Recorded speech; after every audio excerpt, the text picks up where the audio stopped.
Olá, farmas, tudo bem com vocês? Vamos falar hoje sobre medicamento e álcool, a ingestão concomitante das duas substâncias.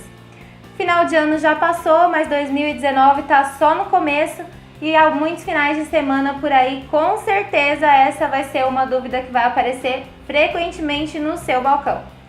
Então vamos lá, álcool e medicamento, pode ou não pode? Há quem diga que pode, que o medicamento simplesmente não vai fazer efeito, e há quem diga que não. Mas quando você, farmacêutico, responde que não, você sabe exatamente o porquê não? E se o paciente te perguntar, por que não? Você saberia responder? Então é sobre isso que a gente vai falar hoje. O que acontece quando há a ingestão de substância alcoólica e uma substância medicamentosa, né? Um princípio ativo. As duas substâncias são metabolizadas no fígado. E no fígado nós temos aí, simplificando para vocês, duas substâncias importantes na metabolização, né? Que é as coenzimas NAD e NADH.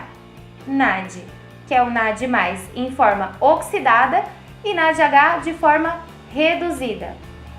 Alguns medicamentos, não são todos, precisam dessas coenzimas para completar o seu metabolismo, né?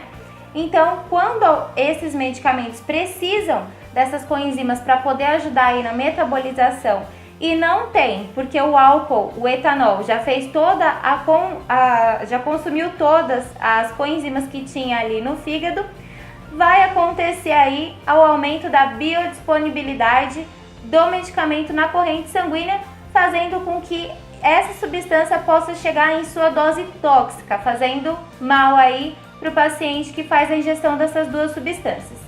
Para explicar um pouquinho melhor, vamos imaginar o seguinte: o fígado ele tem uma quantidade X e uma quantidade Y de coenzimas. Quando eu ingiro o medicamento ele precisa de uma quantidade de 4 coenzimas X, né? E o etanol, ele precisa também de 4 coenzimas X. Se eu faço a ingestão dessas duas substâncias com o etanol, eu já consumi as 4 coenzimas X que eu precisaria para metabolizar o álcool. Quando o medicamento entra também para essa metabolização, eu não tenho mais coenzima X para metabolizar aquele medicamento. E isso faz com que a concentração daquela substância ali que eu ingeri medicamentosa não seja metabolizada. Não sendo metabolizada, eu tenho um aumento da concentração daquela substância no meu organismo.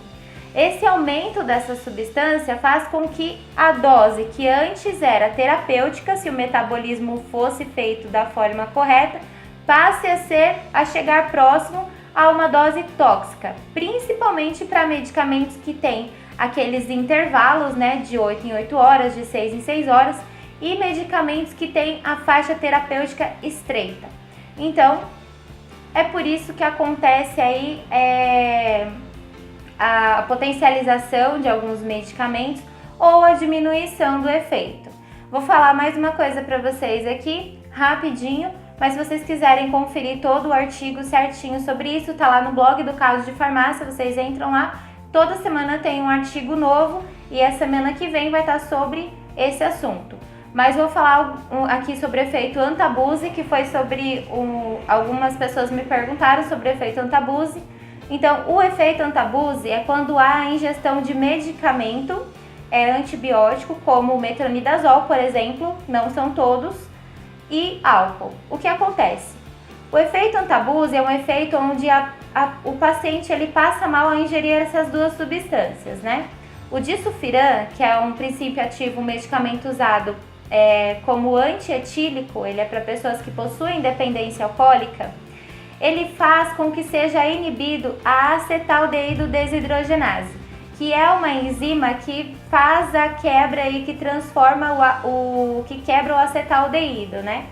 Então, com a inibição dessa enzima, o acetaldeído ele não é metabolizado.